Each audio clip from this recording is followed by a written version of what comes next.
Hi friends, ഇന്ന് നമുക്ക് തേങ്ങയില്ലാതെ നല്ല കൊഴുപ്പോട് കൂടിയ കടലക്കറി ഉണ്ടാക്കുന്നത് എങ്ങനെയെന്ന് നോക്കാം. അപ്പോൾ അതിന് വേണ്ടിയിട്ട് കടല എടുത്തു വെച്ചിട്ടുണ്ട്. ഈ കടല തലേ ദിവസം രാത്രി വെള്ളത്തിലിട്ട് വെച്ചതാണ്. ഇതൊരു 1/2 കപ്പ് കടലയാണ് കേട്ടോ എടുത്തിരിക്കുന്നത്. അപ്പോൾ ഇത് വെള്ളത്തിലിട്ട് കഴിഞ്ഞപ്പോൾ കുറച്ചൊന്ന് വീർത്ത് വന്നേക്കണെയാണിത്. ഇപ്പോൾ രാവിലെയാണ് ഇത് ഉണ്ടാക്കണത് കേട്ടോ. 1/2 കപ്പ് എന്ന് പറഞ്ഞാൽ ഒരു 120 ഗ്രാം ഉണ്ട്. പിന്നെ വേണ്ടത് ഒരു സവോള എടുത്തിട്ടുണ്ട്, ഒരു തക്കാളി എടുത്തിട്ടുണ്ട്, ചെറിയ സവോളയാണ് എടുത്തിരിക്കുന്നത്. പിന്നെ ഒരു 2 പച്ചമുളക്, 4 ചുള വെളുത്തുള്ളി, ഒരു ചെറിയ കഷ്ണം ഇഞ്ചി. അപ്പോൾ ഇനി ഇതെല്ലാം കൂടെ ഒരു കുക്കറിലിട്ട് ഇട്ട് കൊടുക്കാം. ഇനി ഇതിലേക്ക് ഈ കടല വേവുന്നതിന് ആവശ്യമായിട്ടുള്ള വെള്ളം ചേർത്ത് കൊടുക്കാം.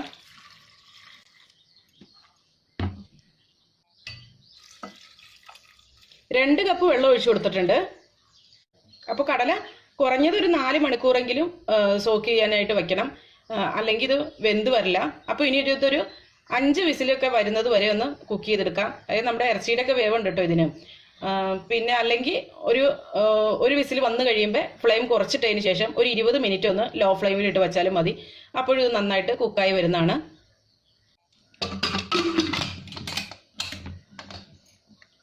ഇതിപ്പോൾ നന്നായിട്ട് വെന്തിട്ടുണ്ട്. ഇനി ഇതിൽ നിന്ന് ഒരു ചെറിയ തവി ഇത്ര എടുത്തിട്ട് നന്നായിട്ടൊന്ന് അരച്ചെടുക്കാം കേട്ടോ. ഇത്ര വേണം അരച്ചെടുക്കുന്നുള്ളൂ. അപ്പോൾ ഇതിൽ നിന്നും ഇത്രയും വെള്ളം കൂടി എടുക്കുക കേട്ടോ. എന്നിട്ട് ഈ വേവിച്ച വെള്ളം തന്നെ ഇത്രയും കൂടി എടുത്തിട്ടാണ് അരച്ചെടുക്കുന്നത്. അപ്പോൾ അതായത് നന്നായിട്ട് അരച്ചെടുത്തിട്ടുണ്ട്. അപ്പോൾ ഇതൊന്ന് താളിച്ചെടുക്കണം. അതുപോലെ ഇതിനകത്ത് വേണ്ടിയിട്ടുള്ള മസാലാസൊക്കെ ചേർക്കണം. ഇപ്പോൾ ചട്ടി നന്നായിട്ട് ചൂടായിട്ടുണ്ട്. ഇനി ഇതിലേക്ക് ഒരു 2 ടേബിൾ സ്പൂൺ വെളിച്ചെണ്ണ ഒഴിച്ചു കൊടുക്കാം. എണ്ണ നന്നായിട്ട് ചൂടായിട്ടുണ്ട്. ഇനി ഇതിലേക്ക് 1/2 ടീസ്പൂൺ കടുക് ഇട്ട് കൊടുക്കാം.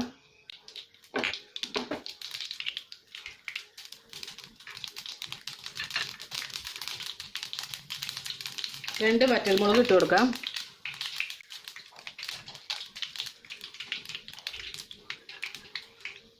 ഇനി കുറച്ച് കറിവേപ്പില കൂടി ചേർത്ത് കൊടുക്കാം.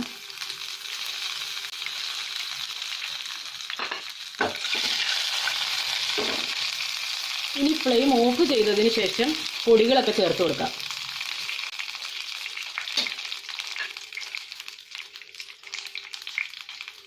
രണ്ട് ടീസ്പൂൺ മല്ലിപ്പൊടി, 1 ടീസ്പൂൺ മുളക് പൊടി,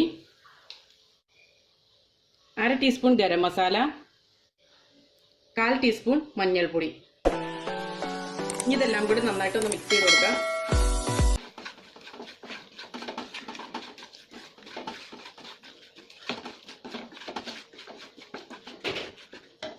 ഇനി ഇതിലേക്ക് വേവിച്ച് വെച്ച കടല ചേർക്കാം.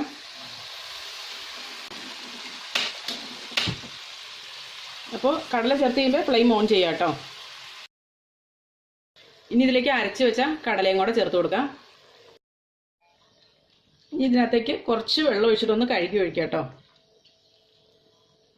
ഇനി ഇതിനകത്തേക്ക് ആവശ്യത്തിനുള്ള ഉപ്പ് ചേർത്ത് കൊടുക്കാം. എന്നിട്ട് ഇതെല്ലാം കൂടെ നന്നായിട്ടൊന്ന് മിക്സ് ചെയ്തതിന് ശേഷം സ്റ്റൗ ഓഫ് ചെയ്യാം. അപ്പോൾ ഇനി ഇത് അപ്പത്തിനോടൊപ്പം ആട്ടോ സെർവ് ചെയ്യണത്. നല്ല ടേസ്റ്റാണ് കേട്ടോ ഈ അപ്പത്തിനോടൊപ്പം ഈ കടലക്കറി കഴിക്കാനായിട്ട്. കണ്ടോ, നല്ല കൊഴുത്ത കടലക്കറിയാണ്. ഇപ്പോൾ നമ്മൾ തേങ്ങയൊന്നും അരച്ചില്ലെങ്കിൽ പോലും നല്ല കൊഴുപ്പുണ്ട് ഇതിന്. ഈ കടലക്കറിക്ക് ഒരു ഇറച്ചിക്കറിയുടെ ടേസ്റ്റ് ഉണ്ട് കേട്ടോ. അപ്പോൾ ഈ അപ്പവും കടലക്കറിയും, അതുപോലെ പുട്ടും കടലയും, അതുപോലെ ഇടിയപ്പവും കടല, ഇതൊക്കെ നല്ലൊരു കോമ്പിനേഷനാണ് കേട്ടോ. പിന്നെ ഞാൻ പറയാൻ മറന്നൊരു കാര്യമുണ്ട്. ഈ കടല അരച്ചെടുത്തല്ലോ, അപ്പോൾ ചെറുതായിട്ടൊന്ന് ചൂടാറിയതിന് ശേഷം വേണം കേട്ടോ അരച്ചെടുക്കാനായിട്ട്. അപ്പോൾ ഈ റെസിപ്പി എല്ലാവർക്കും ഇഷ്ടമായെന്ന് വിചാരിക്കുന്നു. അപ്പോൾ ഇഷ്ടമായിട്ടുണ്ടെങ്കിൽ ലൈക്ക് ചെയ്യുക, ഇഷ്ടമായില്ലെങ്കിൽ ഡിസ്ലൈക്ക് ചെയ്യുക. അപ്പോൾ നല്ലൊരു റെസിപ്പിയുമായി വീണ്ടും കാണാം. എല്ലാവർക്കും നല്ലൊരു ദിവസം ആശംസിക്കുന്നു. Thank you for watching Aisha's creations.